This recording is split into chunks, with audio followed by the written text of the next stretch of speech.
Karnataka journalist union Sullia taluk ಘಟಕದ ವತಿಯಿಂದ ಪತ್ರಿಕಾ ದಿನಾಚರಣೆಯನ್ನು ಸುಳ್ಯದ ಗ್ರ್ಯಾಂಡ್ ಪರಿವಾರ್ ಉಡುಪಿ ಗಾರ್ಡನ್ ಸಭಾಂಗಣದಲ್ಲಿ ಹಮ್ಮಿಕೊಳ್ಳಲಾಗಿತ್ತು. ಈ ವೇಳೆ ಹಿರಿಯ ಪತ್ರಕರ್ತರನ್ನು ಸನ್ಮಾನಿಸಿ ಗೌರವಿಸಲಾಯಿತು.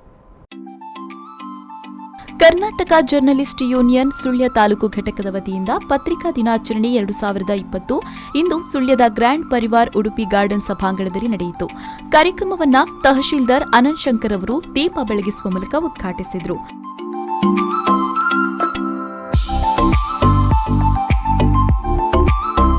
ಬಳಿಕ ಮಾತನಾಡಿದ ಅವರು, ಸುಳ್ಯದ ಪತ್ರಕರ್ತರು ಪ್ರತಿ ಗ್ರಾಮದಿಂದ ವರದಿ ಸಂಗ್ರಹಿಸಿ ವಿಶ್ವಾಸಾರ್ಹವಾಗಿ ಕಾರ್ಯನಿರ್ವಹಿಸುತ್ತಿದ್ದಾರೆ ಎಂದರು. ವಿಶೇಷ ಉಪನ್ಯಾಸ ನೆರವೇರಿಸಿದ ದಕ್ಷಿಣ ಕನ್ನಡ ಜಿಲ್ಲಾ ಕರ್ನಾಟಕ ಜರ್ನಲಿಸ್ಟ್ ಯೂನಿಯನ್ ಪ್ರಧಾನ ಕಾರ್ಯದರ್ಶಿ ತಾರನಾಥ ಘಟ್ಟಿ ಕಾಪಿಕಾಡ್ರವರು ಮಾತನಾಡಿ, ಕೋವಿಡ್ ಸಂದರ್ಭದಲ್ಲಿ ದೃಶ್ಯ ಮಾಧ್ಯಮಗಳು ಆತಂಕವನ್ನ ಬೆಳೆಸ್ತಾ ಇತ್ತು ಹೊರತು ಜನರಿಗೆ ಧೈರ್ಯ ತುಂಬಿಸುವ ಕೆಲಸ ಮಾಡ್ತಾ ಇರಲಿಲ್ಲ. ಸರ್ಕಾರವನ್ನ ಮಾಧ್ಯಮಗಳು ವಿಮರ್ಶಿಸಬೇಕೇ ಹೊರತು ಓಲೈಸಬಾರದು. ಓಲೈಸಿದ್ರೆ ಪ್ರಜಾಪ್ರಭುತ್ವದ ರಕ್ಷಣೆಯಲ್ಲಿ ಅವು ಸೋಲುತ್ತೆ ಅಂತ ಹೇಳಿದರು. ಆದರೆ ಶೋಚನೀಯ ಸಂಗತಿ ಏನಂತ ಹೇಳಿದರೆ, ಪತ್ರಕರ್ತರು ಇವತ್ತು ಮಾತಿನ ಶಕ್ತಿಯನ್ನು ಕಳ್ಕೊಂಡಿದ್ದಾರೆ. ಮತ್ತು ಆಫ್ಟರ್ ಲಾಕ್ಡೌನ್ ಈ ದೇಶದಲ್ಲಿ ಮಾಧ್ಯಮದ ಪರಿಸ್ಥಿತಿ ಅತ್ಯಂತ ತಳಮಟ್ಟಕ್ಕೆ ಬಂದಿದೆ. ನಾವು ಬೇರೆ ಎಲ್ಲವನ್ನೂ ಮಾತಾಡ್ತೇವೆ, ವ್ಯವಹಾರ ಕುಸಿತ, ಇಂಡಸ್ಟ್ರಿ ಇದಾಗಿದೆ, ಕುಸಿತ ಆಗಿದೆ, ಆರ್ಥಿಕ ಪರಿಸ್ಥಿತಿ ಕುಸಿತವಾಗಿದೆ ಅಂತ. ವಾಸ್ತವವಾಗಿ ಮಾಧ್ಯಮ ಸಂಸ್ಥೆಗಳು ತಳಮಟ್ಟಕ್ಕೆ ಬಂದು ಅಥವಾ ಪಾತಾಳಕ್ಕೆ ಬಂದು ಉಳಿದಿರುವುದನ್ನು ಯಾವ ಮಾಧ್ಯಮಗಳು ಬೇರೆಪಡಿಸ್ತಾ ಇಲ್ಲ. ಮಂಗಳೂರಿನ ಹಿರಿಯ ಪತ್ರಕರ್ತರಾದ ರಿಚರ್ಡ್ ಲಸ್ರಾದೋ ಹಾಗೂ ಗ್ರಾಮೀಣ ವರದಿಗಾರ ಅಲೆಕಾಡಿಯ ಸಂಕಪ್ಪ ಸಾಲ್ಯನ್ ಮತ್ತು ಬೆಳ್ಳಾರಿಯ ಹಿರಿಯ ಪತ್ರಿಕಾ ವಿತರಕ ತೇರಪ್ಪ ಮಣಿಯಾಣಿ ಅವರನ್ನ ಸಂಘದ ವತಿಯಿಂದ ಸನ್ಮಾನಿಸಲಾಯಿತು. ಸನ್ಮಾನವನ್ನ ಸ್ವೀಕರಿಸಿ ಮಾತನಾಡಿದ ಹಿರಿಯ ಪತ್ರಕರ್ತರಾದ ರಿಚರ್ಡ್ ಲಸ್ರಾದು ಅವರು, ಮಲೆನಾಡ ಮಡಿಲಿನ ಸುಳ್ಯದಲ್ಲಿ ಹುಟ್ಟಿ ಕರಾವಳಿಯ ತುಳುನಾಡಿನಲ್ಲಿ ಬೆರೆತು ಕನ್ನಡದಲ್ಲಿ ಕೃಷಿ ಮಾಡಿ ಬದುಕಿನ ವಿವಿಧ ಮಗ್ಗಲುಗಳನ್ನು ಕಂಡ ನನಗೆ ನಿಮ್ಮ ಸನ್ಮಾನದಿಂದ ಇಂದು ಮನಸ್ಸು ತುಂಬಿದೆ ಎಂದರು.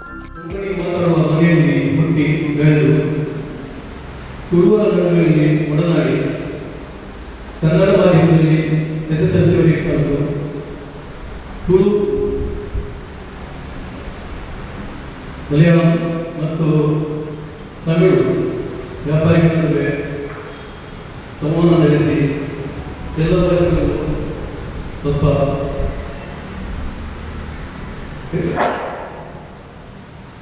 ಭಾಷೆಗಳ ಹಿಡಿತವನ್ನು ಕಂಡುಬಂದಿದೆ. ಸಂಕಪ್ಪ ಸಾಲ್ಯನ್ ಮತ್ತು ತೇರಪ್ಪ ಮಣಿಯಾಣಿಯವರು ಕೃತಜ್ಞತೆ ಸಲ್ಲಿಸಿದರು. 2 ವರ್ಷದಲ್ಲಿ ಕಂದಾಯ ಕಳ್ಕೊಂಡು 12 ವರ್ಷದಲ್ಲಿ ಕಾಯ ಯಾವುದೇ ಮನೆ ಮಾಡಿಲ್ಲ. ನನ್ನಂಥವ್ರಿಗೆ ಇಂಥ ಒಂದು ವೇದಿಕೆ, ಇಂಥ ಒಂದು ಅವಕಾಶ ಮಾಡಿಕೊಡಿಸಂತ ಈ ಸಂಸ್ಥೆಯ ಪ್ರಧಾನವಾಗಿ ಮತ್ತು ಅಲ್ಲಿಯ ಸಿಬ್ಬಂದಿಯವರನ್ನು ನಾನು ಅಭಿನಂದಿಸುತ್ತಾ, ಇದರ ವತಿಯಿಂದ ಪತ್ರಿಕೆಗಳನ್ನು ವಿತರಕರನ್ನು ಕಾಣುವಂಥ ಮಹಾಭಾಗ್ಯ ಸಿಕ್ಕಿ ಸಂತೋಷ ಪಡ್ತಾರೆ. ಆದರೆ ಎಲ್ಲಿವರೆಗೂ ನಾವು ಸನ್ಮಾನಿಸ್ತೀವಿ. ಕರ್ನಾಟಕ ಜರ್ನಲಿಸ್ಟ್ ಯೂನಿಯನ್ ದಕ್ಷಿಣ ಕನ್ನಡ ಜಿಲ್ಲಾಧ್ಯಕ್ಷ ಹರೀಶ್ ಬಂಟ್ವಾಳ್ ಅಭಿನಂದನಾ ಭಾಷಣ ಮಾಡಿದರು.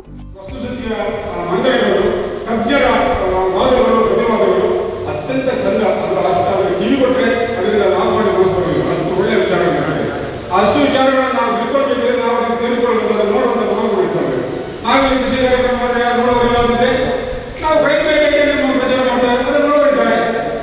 ಆದರೆ ಯಾರು ತಿಳ್ಬೇಕು ಸ್ವಾಮಿ, ಯಾರು ತಿಳ್ಬೇಕು? ನಮ್ಮ ಮನೋಭಾವ ನಾವು ಬದಲಾವಣೆ ಮಾಡಿಕೊಂಡಿದ್ರೆ ನಾವು ಇವತ್ತು ಅದು ಸಂದರ್ಭ ಅಲ್ಲಾದರೂ ಕೂಡ ಒಂದು ವಿಷಯ ಹೇಳುವಂಥದ್ದು, ಯಾವ ಸಂದರ್ಭದಲ್ಲಿ ಆದರೂ ಕೂಡ ಹಣ ಮಾಡುವುದನ್ನು ಒಂದು ರೂಢಿಸಿಕೊಂಡಂತಹ ಒಂದು ಆಡಳಿತ ವರ್ಗವು ಅಧಿಕಾರಿ ವರ್ಗವೂ ಇದೆ. ನಮ್ಮ ಪ್ರತಿನಿಧಿಗಳು ಅಧಿಕಾರಿಗಳು ಯಾವ ಸಭಾಧ್ಯಕ್ಷತೆಯನ್ನ ತಾಲೂಕು ಸಂಘದ ಅಧ್ಯಕ್ಷ ಶರೀಫ್ ಜಟ್ಟಿಪಳ್ಳ ವಹಿಸಿದ್ರು. ತಾಲೂಕು ಪಂಚಾಯತ್ ಕಾರ್ಯನಿರ್ವಹಣಾಧಿಕಾರಿ ಭವಾನಿ ಶಂಕರ್, ಸರ್ಕಲ್ ಇನ್ಸ್ಪೆಕ್ಟರ್ ನವೀನ್ ಚಂದ್ರ ಜೋಗಿ, ಸುಳ್ಯ ಪ್ರೆಸ್ ಕ್ಲಬ್ ಅಧ್ಯಕ್ಷ ಜೆಕೆ ರೈ ಮುಖ್ಯ ಅತಿಥಿಗಳಾಗಿದ್ದರು. ಪತ್ರಿಕಾ ದಿನಾಚರಣೆಯ ಪ್ರಯುಕ್ತ ಏರ್ಪಡಿಸಲಾಗಿದ್ದ ಸ್ಪರ್ಧೆಗಳಲ್ಲಿ ಬಹುಮಾನಿತರಾದ ಕುಮಾರಿ ಚರಿಷ್ಮಾ ಕಡಪಳ, ಸಂದೇಶ್ ಕೊಡಿಯಾಲ್ ಬೈಲ್ ಹಾಗೂ ಆಯಿಷಾ ಜುಮಾನರಿಗೆ ನಗದು ಬಹುಮಾನ ನೀಡಿ ಪುರಸ್ಕರಿಸಲಾಯಿತು. ಸಂಘದ ನಿಯೋಜಿತ ಅಧ್ಯಕ್ಷ ಯಶ್ವಿತ್ ಕಾಳಮನೆ ಸ್ವಾಗತಿಸಿ ಖಜಾಂಜಿ ಉಮೇಶ್ ಮಣಿಕರ ವಂದಿಸಿದ್ರು. ರಮೇಶ್ ನೀರಬಿದ್ರೆ ಮತ್ತು ಪೂಜಾಶ್ರೀ ಪೈಚಾರು ಕಾರ್ಯಕ್ರಮ ನಿರೂಪಿಸಿದ್ರು.